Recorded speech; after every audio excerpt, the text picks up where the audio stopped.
Please subscribe my channel and press the bell icon.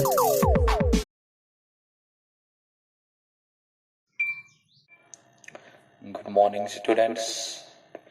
आज जो हम यहाँ पर स्टार्ट करने जा रहे हैं वह है क्लास 10th के हिस्ट्री का एक टॉपिक, जिस टॉपिक को हम बोलते हैं नेशनलिज्म। फ्रेंड्स, जो ये नेशनलिज्म है ये बहुत ज़्यादा इम्पोर्टेंट टॉपिक है क्लास 10th हिस्ट्री के लिए, क्योंकि अगर हम बात कर लेंगे 10th क्लास हिस्ट्री की, जो 10th क्लास की जो हिस्ट्री है इसके पहले 2 चैप्टर्स है, उन दोनों चैप्टर्स में हमें एक वर्ड देखने को मिलता है नेशनलिज्म। जैसे कि पहला जो चैप्टर है वो है the rise of nationalism in Europe, और सेकंड चैप्टर जो है इस हिस्ट्री का वो है the rise of nationalism in India. क्योंकि दोनों चैप्टर्स में वर्ड नेशनलिज्म देखने को मिलता है, तो फॉर दैट ये जो वर्ड नेशनलिज्म है ये समझना जरूर है, क्योंकि तभी हमें 2 चैप्टर्स पहला और सेकंड समझ में आएगा। तो चलो हम डिस्कस कर लेंगे नेशनलिज्म को। तो my name is Javed Ahmed Shah from Kamrag. चलो फ्रेंड्स डिस्कस कर लेंगे नेशनलिज्म को। तो यहाँ पर अगर मैं इस नेशनलिज्म को यहाँ पर पढ़ाने की कोशिश कर लूंगा, इस नेशनलिज्म को पढ़ने से पहले हमें एक वर्ड को दिमाग में रखना होगा, जिस वर्ड को हम बोलते हैं नेशन। यानी पहले हमें नेशन समझ में आना चाहिए। जब वर्ड नेशन हमें समझ में आएगा तो obviously within no time हमें नेशनलिज्म वर्ड समझ में आएगा। तो यहाँ पर सबसे पहले हम डिस्कस कर लेंगे वर्ड नेशन पे। तो अगर जो मैं इस वर्ड नेशन की बात कर लूंगा, ये डिराइव होता है एक लैटिन वर्ड से है, यानी ये डिराइव्ड होता है एक लैटिन वर्ड से। तो उस लैटिन वर्ड को हम सिंपली बोलते हैं नेशो, यानी हम सिंपली बोल सकते हैं जो ये नेशन है ये डिराइव होता है एक लैटिन वर्ड से, जिस लैटिन वर्ड को हम नेशो बोलते हैं। अब ये नेशो क्या है, इस नेशो की मीनिंग क्या है? इस नेशो की सिंपली अगर हम बात कर लेंगे, इसको हम बोलते हैं प्लेस ऑफ बर्थ, यानी वो जगह जहां पर हमने जन्म लिया। तो यकीनन इसको हम सिंपली बर्थ प्लेस भी बोल सकते हैं, या सिंपली और एक नाम से जानते हैं जिसको हम बोलते हैं होमलैंड। तो अब फ्रेंड्स यहाँ पर अगर मैं वर्ड नेशन की बात कर लूंगा, इसका सिंपली मतलब होता है वो जगह जहां पर हमने जन्म लिया है, या सिंपली अगर मैं किसी जगह पे वर्ड नेशन वर्ड कर लूंगा तो आपको दिमाग में क्विकली आना चाहिए बात हो रही है होमलैंड की, या बर्थ प्लेस की, या प्लेस ऑफ बर्थ की, यानी उस जगह की जहां पर हमने जन्म लिया। तो सिंपली यहाँ पर मैं आपको एग्जाम्पल पे बताऊंगा नेशन क्या होता है। फॉर एग्जाम्पल अगर यहाँ पर ये एक पर्सन है, जिस पर्सन का नाम है ए, तो इस ए पर्सन ने इसने किसी इंडिया की जगह में जन्म लिया है, तो यकीनन इसका जो नेशन है वो इंडिया है। तो वैसे अगर यहाँ पर ये दूसरा बंदा है जिसका नाम है बी, तो अगर इस बंदे ने पाकिस्तान में जन्म लिया है तो यकीनन इसका जो नेशन है वो है पाकिस्तान। तो क्योंकि बर्थ प्लेस को ही हम नेशन बोलते हैं। तो फ्रेंड्स यहाँ पर सेकंड पॉइंट हम डिस्कस कर लेंगे इस नेशन के बारे में। सेकंड पॉइंट यहाँ पर क्या है, तो क्योंकि फ्रेंड्स आपको पता ही है, अगर हम बात कर लेंगे इस वर्ड नेशन की, आखिरकार ये वर्ड नेशन किस पर्सन ने दिया है, यानी वो कौन सा ऐसा पर्सन है, वो कौन सा ऐसा बंदा था जिस बंदे ने ये वर्ड सबसे पहले दिया, यानी who coined the word nation, या सबसे पहली डिफिनीशन जो वर्ड नेशन की है वो किस पर्सन ने दी है।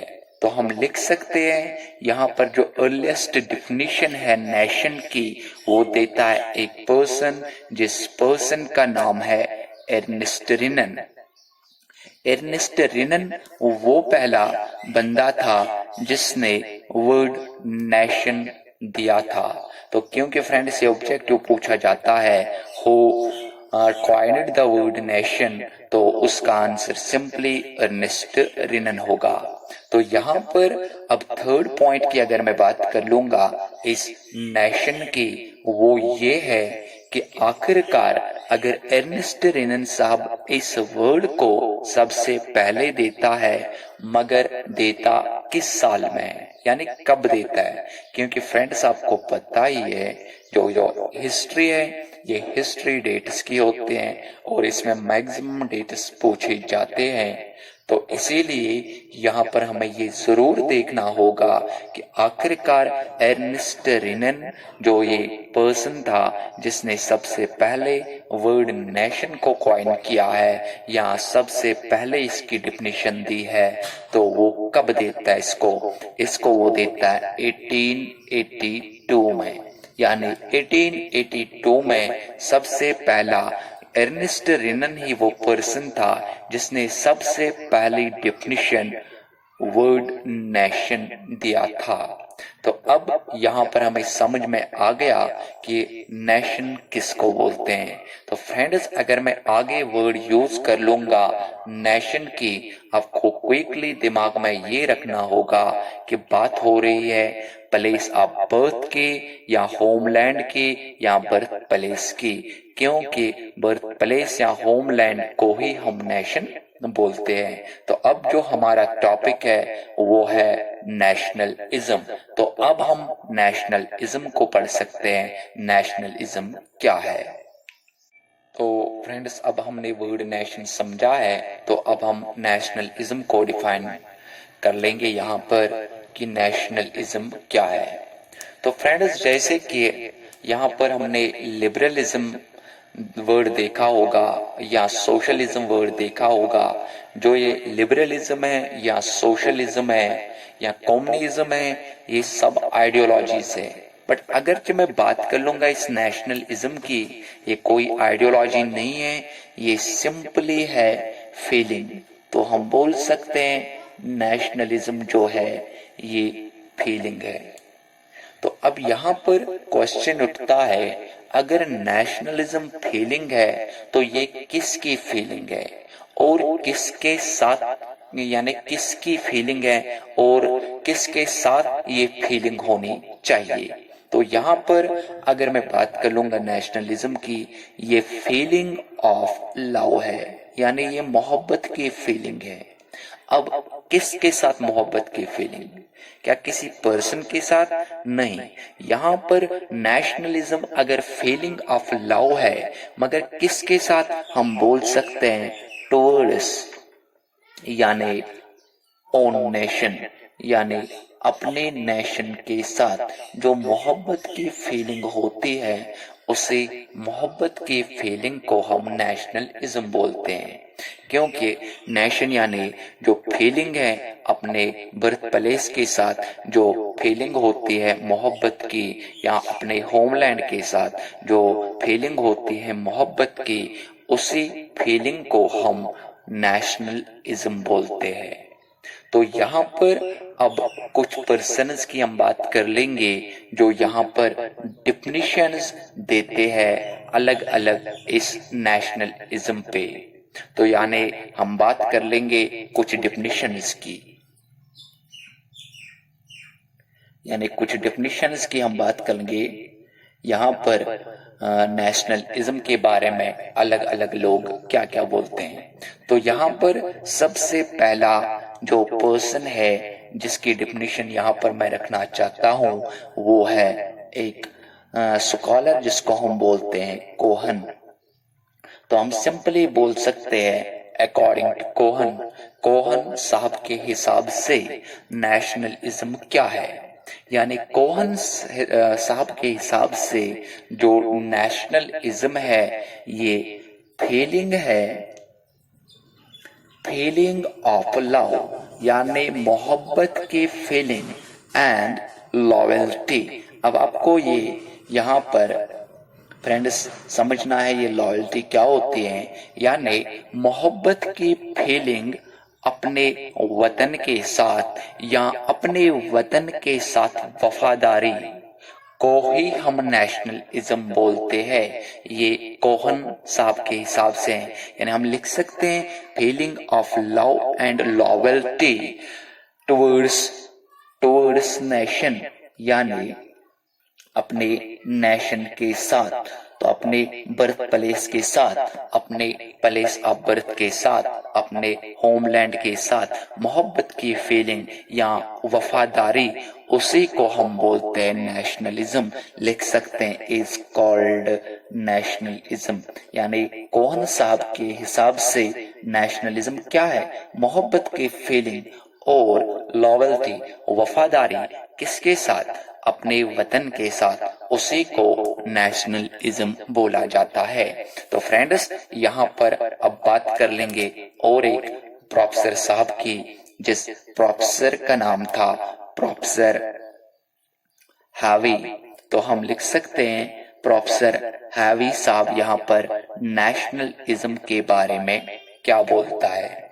तो अगर हम बात कर लेंगे प्रोफेसर हैवी के बारे में, ये क्या राइट करता है, यानी ये क्या बोलता है नेशनलिज्म के बारे में, तो ये बोलता है